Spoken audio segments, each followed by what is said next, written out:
things on this training video. We're here to show you how to do the phone operator job at our Spirit FM Days of Glory. So we're going to go through the pledge sheets, how to answer the phone, all of those simple things that we know you can do well, but we want to give you some instructions on how to do that. First, we're going to go over how to answer the phone during the Days of Glory. Normally we would just say Spirit FM, but during Days of Glory, all you have to do is pick up the phone and it automatically answers the line. And you would say, "Hi, Spirit FM, Days of Glory, would you like to make a pledge?" And that's how you answer the phone during Days of Glory, and hopefully they say yes.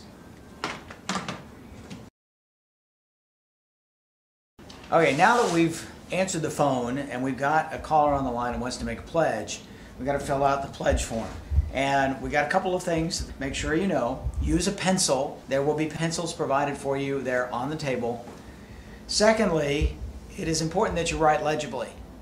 And every year we have somebody that, kind of scribble down names and then we misspell them. Sometimes the phone numbers get transposed and some things like that. So it's very important that we be able to read your writing on the paper. So please do that very carefully. Print. That's the number one thing, it would be to print, and print very legibly on the paper so that we can read it.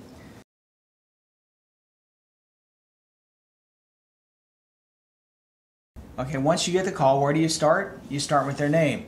Be sure you ask them how to spell their name if it's not obvious. So ask them how to spell their names. Make sure you get their address and then read it back to them and confirm that address. That would help us a lot. And then obviously get their city and their state and confirm their zip code as well, because sometimes we get wrong zip codes on here. Now, obviously we're looking for their phone number, and you need to check the box, whether it's the cell phone, their home phone, or their work phone.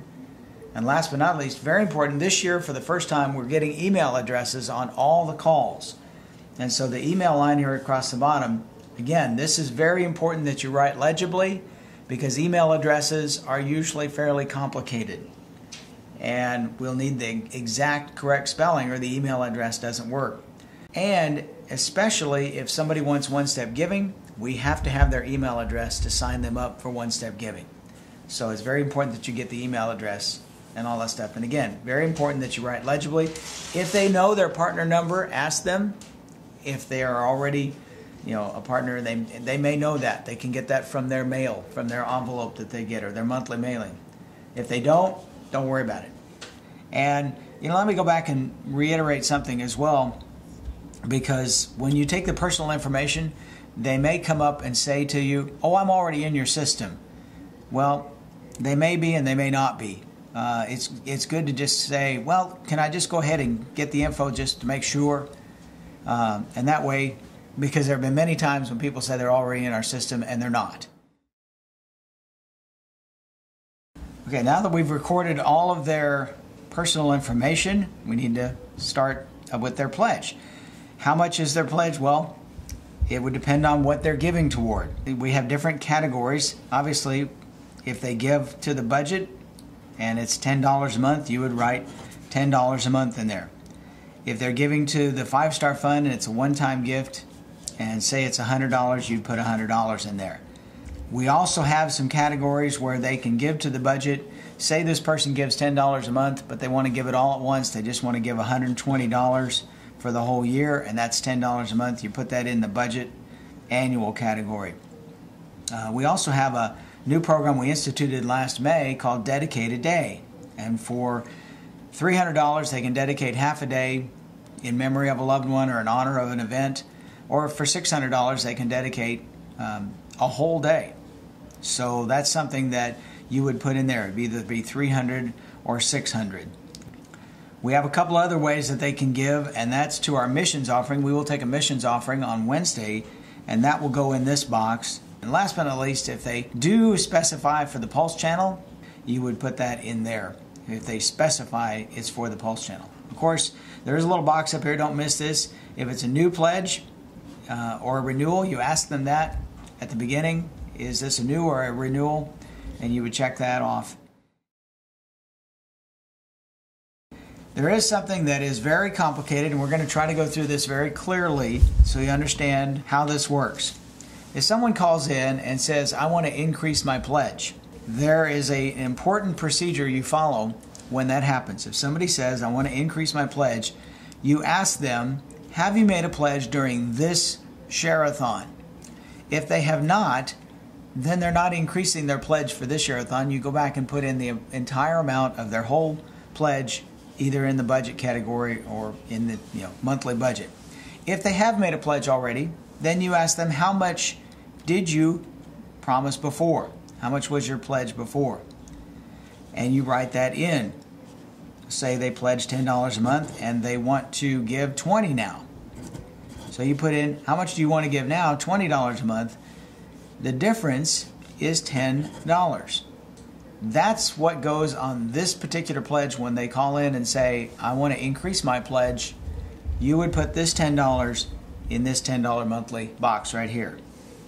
Very important. I hope that's clear on how that's done. Now let's go on, because some of the pledges are going to come in from business partners. And so they're going to say, I want to do a business partner pledge or a church partner pledge. And that's what fills in, that's what this little box is for. And the minimum on this is $30 a month. And there are different levels, 30, 75, 150, 300, and 500. So you would fill that in, and that would go up here in the budget category. But you check down here that this is pledges for a business partnership. You would check that, and then you would put down the name of the business or the church, like Hewlett's. You would put in Hewlett Chevrolet. That's pretty simple and not too hard. But again, make sure that you get the name of somebody that is our personal contact for that business. Don't just put the name of the business in here. Put the name of the business and get a name that is our contact for that business. One of the things that's important with business partnership is let them know that they will be receiving some forms in the mail that they're going to have to fill out and send back to us that give us information on their business so we can thank them on the air. Remind them that they need to fill out that form and send it back to us. Let's move on to One-Step Giving. One-Step Giving is a wonderful program, and it's something that we're going to be emphasizing this year, that if giving to Spirit FM is important to you, make it automatic. One-Step Giving allows people to give automatically out of their checking account or their savings account or their credit cards or their debit cards. And your job as a phone operator is to find out whether or not they want to become one-step givers. Somebody may call up and say they're already a one-step giver. In that case, they are automatically renewed, but they would be increasing or decreasing their pledge one way or another. And again, you go through the process down here. What did they pledge before? What would they like to pledge now? And the difference between those is what goes in this box up here. Some people will be new one-step givers. Some people would just like to get some information on it. And many will say, no, I'm not interested in that. One-step giving, it's important again, let me reiterate. This year, we are moving to an email system. We need to have their email address to sign them up for one-step giving. We will be sending the paperwork out for them to sign to give us authorization to debit their accounts, and that paperwork has to be sent back in before we actually get any gifts. So stress that to the person on the other line, that as they sign up for One-Step Giving, we can't automatically take it out until we get the paperwork back with their signature on it. We want you to ask every single caller that calls in to make a pledge if they would like to become a one-step giver. And use that phrase. If it's important, make it automatic. That way, they at least have the opportunity to sign up. And if there's any questions or anything, Amy, who works here, you can have her take over the call, or you can just check this box, and then Amy will call them back and explain to them how the one-step giving works. Now, a listener that makes a pledge during the Days of Glory can make a one-time gift, and they can do that like on their credit card or their debit card. And you would take that information only in the case of a one-time gift, a 5-star gift, a missions one-time gift, a dedicated day one-time gift. But we can only take the credit card information for one-time gifts. We can't do that for repeated monthly pledges, and keep that in note. That's what it says right there. So if they're giving monthly, you don't need to take their credit card information. Only if they want to make a one-time gift on their credit card, then you get that information and you fill it out. And again, be careful, repeat back the number to them so that you get the number right. Make sure you get their expiration date right and the 3-digit security code. But that's for one-time gifts only, and that would include gifts to the missions project, the dedicated day, the 5-star, and the one-time to budget. Let's move on to this section right here, where this enables us to know which stations are producing the most revenue and where our revenue is coming from. And you ask them what station do they listen to. Hopefully they'll tell you the frequency that they listen to, and it's right there. But we will also have a map on the table beside you that will show the various stations and where they are in the state of Missouri, and that may help you as well. And if you have any questions, there'll be someone around that could probably give you the information. There are a few people out there that will make a pledge that don't listen. They're not in an area where they can listen at all. And there are quite a few people from outside of our area that listen on the internet, so make sure that you check that if they say they listen on the internet. This box here is information that if the caller, the pledger, wants to get a window sticker for their car, if they ask for one, you put that down, check the box, and put how many they want and what frequency. And if they'd like to have some listener cards, we can also do that. But only do that if they ask for it. You don't have to ask them if they want that. This little challenge box is a very interesting box because occasionally there will be challenges where there's matching challenges, like we might be trying to match $5,000, and so you might put on there $5,000 match, and you would write that in there, and that lets us know that that was a challenge pledge. There may be some other challenges in there. It might be a CD they could win, or a CD brick, or something like that. But that will be on the whiteboard that's in the Share-a-thon room. That will be on the whiteboard that's in the Days of Glory Master Phone Central, and you'll be able to look up there at it and see if there's a challenge going on at that time.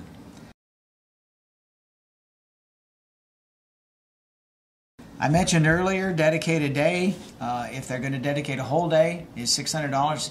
If they dedicate a half a day, we need to know which half a day that they want dedicated to their loved one, or their, in honor of their anniversary or something, whatever it is they do it for, somebody's birthday. We need to know, is it from 6 to 2 or from 2 to 10? And then, of course, the month, the day, and the year. And there may be some of them that say, well, I haven't decided yet which I want yet, but we'll have to call them back at that point. This little box up here is nice for us to know, keep track of how many pledges come in at different hours. So as you work through the clock, if it's 3 o'clock on Tuesday, just put 3 p.m. on there and then put your name. That way we know who took the pledge. In case there's a problem with the paperwork, we can go back and maybe ask you if there's something we can't read and try to find out what was actually supposed to be written down. So that is the pledge card. And then when you get done with this, the next thing you do is you ring the bell. Okay, so we've gone over the whole process of taking a pledge, and we want to thank you again for being a volunteer to help us during Days of Glory. There are a couple other things that might happen while you're in the pledge room. Somebody might make a challenge. Somebody might call up and say, I'd like to challenge all the other firefighters to give, or I'd like to challenge my friends at Concord Baptist Church to give. And you can go ahead and write those down and pass those on, and sometimes we use them, sometimes we don't, but go ahead and thank them for the challenge. And then you may get some comments, you may get some prayer requests, you may get song requests. Just write those again. There'll be a piece of paper there in front of you that is specifically for that kind of information. And then sometimes there'll be people that will call in and they'll want to talk to one of the DJs or one of the staff. And don't promise them that you can get them. Just say, I'll see if they're available. And that way, because they might not be available, they might be on the air and they might not be able to come in and talk on the phone at that particular point in time. There was one thing about the pledge card that I did not mention, and that is, if the person says that they do not want their pledge read on the air, you will have in front of you at your station some red slips. They're bright red and they say do not read on the air. And when you take one of those pledges, when somebody says I don't want my pledge read on the air, you take that red piece of paper and you put it right over here over the top part of the pledge, and that way we can't read their name or anything. Even if it somehow makes it into the studio, the DJs and the people who are on the air, they know not to read that on the air. Very important detail, but don't forget that one as well. Thank you again, and we hope that helps you figure out and have a little sense of confidence when you come in to answer the phone for Days of Glory.